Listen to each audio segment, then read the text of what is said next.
Labas, pakalbėkime apie prasmę, apie savo tikslus, svajones ir apie visatą ženklus. Pirmadienio pokalbiai iš mašinos. Labai įdomus formatas, nežinau, savaime gimęs. Gerai, o jeigu rimtai, tai mano diena prasidėjo labai anksti, apie 5:30. Na, žodžiu, pirmadieniais aš važiuoju pas 2 žmogeliukus, kuriuos aš vedu, kuriems teikiu konsultacijas ir aš esu jų mentorė. Tai padedu pakilti iš tamsos į šviesą arba tiesiog pradėti gyventi. Bet čia ne apie tai. Tik išvažiavusi, kai visada atlikau dėkingumo praktikas, kol važiuoju, kol išvažiuoju. Tuomet pradėjau matyti 777, 888 ir visokiausius numerius mašinų, kurie kartojasi. Tai labai fainai. Po to aš gavau dovanų iš Ispanijos saldainį. Su žinute, labai faini saldainį. Aš nežinau, kad tokie egzistuoja. Gaila, jums nenufilmavau, bet nesmė. Jeigu norėsi, po to tą papiriuką jums parodysiu. Tenais buvo parašyta, kad mes pasiekėme tų dalykų ir turime gyvenime tai, ko mes patys siekiame. Todėl mes juos ir turime, todėl kad mes jų siekiame, mes jų norime, mes žinome, ko norime, ar ne? Mes koncentruojamės tenais, mes ten dedame visą savo energiją, mintis, įžvalgumą, sumanumą, gudrumą, žodžiu, ieškom kelių, klausinėjam savų, pažįstamų, draugų, o gal kažkaip kažkas gal žino, gal paklaus, gal padės, man va dabar tiek trūksta, kad būčiau žingsneliu aukščiau, kad būčiau žingsneliu toliau. Juk būna taip, ar ne, kai atrodo ir pažįstamus apklausi, ir pažįstamus apklausi, nu tikrai įdedi daug pastangų. Ir koks rezultatas? Anksčiau ar vėliau, tu vis tiek tai turi. Ir svarbiausia, turbūt tikrai visi žinote šitą posakį, kad kai tu kažko trokšti ir nori, tai visas pasaulis tau slapta, tyliai padeda tai įgyvendinti. Tai labai fainas, žinai, tai iš to saldainio man priminė daug dalykų ir tiesiog taip šiandieną, būtent visą dieną mąstau apie tai. Na, o kitas dalykas, į mano gyvenimą atkeliavo, padarysiu video dar su naujais kristaliukais, nedidelė siunta, bet labai faina, atkeliavo naujas kianitas. Tai, kaip žinote, apyrankio aš turiu kianito, bet atkeliavo toks nemažas gabalėlis. Ir čia man irgi buvo tokia demotyvacija ir aš jį pasiemu į rankas ir kad kalbuosi. Ir atsimenu, aš jums pasakau, nuo pirmosios apyrankės gal praėjo pusmetis, kai atėjo pas mane tas svajonių pildytojas ir pradėjo keistis dalykai, pradėjo vykti dalykai ir ateiti galimybės tokios, kurios buvo mano planuose, 5-mečio planuose. Gal po 3 metų būčiau pradėjus domėtis, ar įmanoma šitie dalykai, gal po 5 metų, maždaug savo turėjau tokį planą. Ir man jie pradėjo darytis tiesiog čia ir dabar. Ir taip keistai, kad aš jums nemoku papasakoti, galvoju, aš nesu tam pasiruošusi nei fiziškai, nei morališkai, nei finansiškai, nei iš viso net nežinau, nuo ko pradėti, su kuo tai valgyti, ką čia dabar daryti, kokie čia tie žingsniai, o jėtus. Nu ir ką galvoju, jeigu jau vyksta tokie dalykai, aš nebūčiau jeigu aš tiesiog bent jau nepabandyčiau, tiesiog, kad mano sąžinė būtų rami. Aš pabandysiu ir savo bus, matai, dar nepasiruošus, dar ne dabar, bet gal kažko jau išmokau ateičiai, po 5 metų jau žinosiu pirmosius žingsnius, ten 4, 5, 6 žingsnį, po to sužinosiu palaipsniui. Nu ir žinokit, pradėjau ieškoti galimybių, pradėjau ieškoti sprendimų, pradėjau klausinėti, domėtis, klausti, o gal. Nu, ir žinokit, ir viena galimybė, ir antra, ir tas padės, ir tas patarė, 3 padėjo, ir žodžiu, išsipildė, buvo beprotiškai sunku, buvo labai daug streso, buvo labai daug įtampų, jautėsi ir per sveikatėlę, ir žodžiu, rankyčių drebėjimo, nemigo naktų, bet tai įvyko, ta prasme, tai juk nesitęsiam, žinai, ir ne, va tie iššūkiai, tie ėjimai, tie ieškojimai, ir man pavyko. Vau, galvoju, tai visą tą atsiunčia tuos dalykus, ypatingai, kas nešioja irgi citrinas, ar ne, gausa, kas ieško darbų, papildomų darbų, gelsvas, ar ne, kas turi kažkokių kitų svajonių, ar kianitą, ar manifestacijas kitų kristalų, nesvarbu, ar ne, kurie pildo svajones, kurie traukia gausą, priklausomai kokie jūsų norai, apie ką, ar ne. imkite visas galimybės, jos absoliučiai netikėtos, net nežinote iš kokio žmogaus, iš kur jos ateis, bet tiesiog imkite ir pabandykite. Pabandykite, paragaukite, pasižiūrėkite, visada nori jums padėti, jinai nesiunčia tam, kad jums, čia tavo svajonę parodžiau ir atėmiau, ne?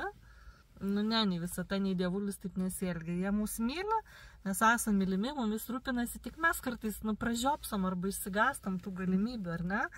Kai kurie iš viso net nedrįsta svajoti, net bijo apie tai pagalvoti. Tikrai dar yra žmonių, kurie nebetiki svajonėmis, kurie turi tiek baimių, kad jiems iki svajonių toli. Tai kas nori pradėti svajoti, kas nori koncentruotis į svajonės, galbūt kažkas moka manifestuoti, galbūt kažkam trūksta dar drąsos. Tai labai fainų įrankių turime natūralių kaip kristalai. Aišku, įvairiausių tų metodikų, manifestacijų yra, bet šitie nuostabūs draugai tiek prikrečia fainiausių dalykų, o dar su jūsų vidinę tą energiją, kai labai nori, kai labai tiki, kai pasitiki visata, kai pasitiki vedimu, tai tiesiog nėra šansų, kad tai neišsipildys. Nėra. Tai gali ir turi tik išsipildyti tau ir dėl tavęs visata dievulis tave myli ir tau nori padėti. Ir tu, jeigu gali, padėk žmonėm, patark, palaikyk, kažką padovanok, apsikabink, pasidalink savo patirtimi. Galų gale tiesiog palaikymo žodis yra labai svarbus. Jau šitą temą, kiek susiduriu šį mėnesį, kiek sąmoningų žmonių mano, kad eina ne to keliu, nes neturi palaikymo. Dažniausiai visi einantys sąmoningumo keliu neturi palaikymo arba siekianti savo svajonės, ar ne, aš jums pasakau, pradėjau tapyti, jau kai pabaigiau mokslus, kad jau čia parodas, visą kitą, kam čia to reikia, kiek čia problemų, kiek čia nėra. Po to jau kai pasieki dalykų, kai padarai, praktiškai vienas karys esi tame, ar ne, kai tu jau kažką padarai arba kažko pasieki, tada jau niekas apie tai nebekalba, tada jau didžiuojasi ir tada jau palaiko. Ir visatos nepamirškite irgi išbandymai. Kai tik kažką nusprendžiate, ar ne, kai tik kažko norite, būtinai dažniausiai būna išbandymas ir patikrinimas, ne su kankinimo įrankiais, tikrai ne, bet kokias nors situacijas, ar ne, kad tiesiog pasižiūrėtų, ar tu tikrai to nori, ar tu tikrai pasiruošusi, ar ne. Ar ką dėl to gali padaryti, ar ne? Ar vėl iš karto, oi, viskas, nebenori, čia atsakomybės, čia jau baisu, ne, ir leidi baimėms tada vėl. Leidi vėl baimėms valdyti tavo gyvenimą ir dėka tų baimių tu tiek nepatiri dalykų, neparagauji, nepabandai, neturi tų jausmų, emocijų, nuotykių, patyrimų. Pažinčių, nuostabiausių dalykų, baimė valdo tavo gyvenimą ir tave izoliuoja nuo to džiaugsmo, nuo to tikrojo gyvenimo. Tai kartais tie išbandymai paprastučiai, kartais tokie rimtesni, visą tą pasižiūrė, ar tu tikrai to nori, ar tu tikrai sieksi tų dalykų. Bet kai sakant, jeigu nepasiduodi baimėms, jeigu keliauji toliau, jeigu darai, kad ir sunku, vis tiek aš to noriu, tikrai noriu, svajoju, myliu, noriu, negaliu vienu žodžiu. Tai visata įsitikinusi tau ir padeda ir po to viskas, kaip per sviestą, kaip sakant, ar ne, kaip palei srovę. Tai va, labai faina frazė, kad mes gyvenime turime tų dalykų, nes mes jų siekėme visaip kaip tik galėjome. Dėl to mes juos ir turime. Svajokime, mėlieji, drąsiai, ar ne? Svajokime drąsiai. Aš šiandieną sucitrinu dėl to, kad nėra saulės. Stengiuosi įjungti savo vidinę saulę, citrinas man padeda įjungti vidinę saulę, nes viena iš funkcijų tokia yra. Rubinai, brangakmeniai, ar ne, tai kaip tik šiuo metu turime visus 3 brangakmenius, rubinus, safyrus, smaragdus. Nuostabus, labai galingi, nuo 30+ metų rekomenduoju. Tai čia yra aistra, meilė, gyvenimą, aišku, apskritai meilė, kas esate santykiuose, šeimininėse santykiuose. Tie, kas šiek tiek yra prigęsę, galbūt nebeturi ūpo ar motyvacijos, ar to džiaugsmo gyvenimo, ar ne, tai rubinai labai galingi. Na, o vidutinis, labai blogas apšvietimas, šiandien jis ir apsiniaukia, toks švelniai rausvas, Čia yra rodochrozitas vidurinis, labai stiprus meilės akmuo. Kam reikia atverti širdį, dirba su širdies čakra, kas yra toksiškose santykiuose, padeda iš jų išsivaduoti ir tapti normaliu žmogum, normalia moterim, gal net vyrui. Užsidedi ir užlieja tokia meilės, šiluma ir banga, kai nori įsimylėti visą gyvenimą ir ne visą pasaulį ir save tame tarpe. Kas ieško irgi padeda pritraukti sielos antrąją pusę į gyvenimą.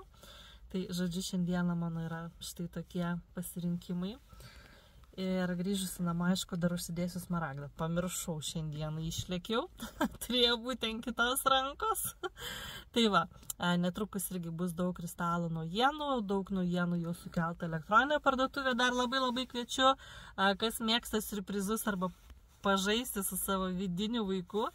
Yra naujiena kristalų paslaptingos dėžutės, už simbolinę kainą, už vidutinę, už didesnę kainą. Ir ten gali būti įvairiausių kristalų, nebūtinai tai gabalėlių. Nepasakosiu, žodžiu, siurprizas. Ypatingai, jeigu pažįstu žmogų, tai dar ir parenku pagal jį, žinodama, ką jis jau turi, ko ne. Bet dažniausiai visą tai darau pagal pajautimą, ar ne? Ateina kažkokia vizija, ateina kažkoks pajautimas, kas tam žmogui dabar būtų reikalingiausia ir aktualiausia. Gali tai jūs nustebinti, bet po to jūs parašote, kaip pradėjo veikti tie kristalai, kurių nežinojau, ar man reikia. Tai sako, supratau, kodėl tu juos įdėjai ir man tikrai dabar to reikėjo. Tai va, tai tos paslaptingos kristalų dėžutės labai fainas staigmena pačiam savo. Nes save mylėti juk reikia kiekvieną mielą dieną ir kiekvieną dieną vis labiau ir labiau. Tai va, priminiau jūsų svajones, prašom susirašyti, prašom planuotis, prašom drąsiai svajoti, leisti savo svajoti ir aišku pasilepinti kristalais arba paslaptingomis kristalų dėžutėmis. Parašyk komentaruose, kaip jautiesi ir ar norėtum išbandyti kristalų dėžutę. Gražios tavo dienelės ir nepamirštam vidinės saulelės įsijungti savo viduje.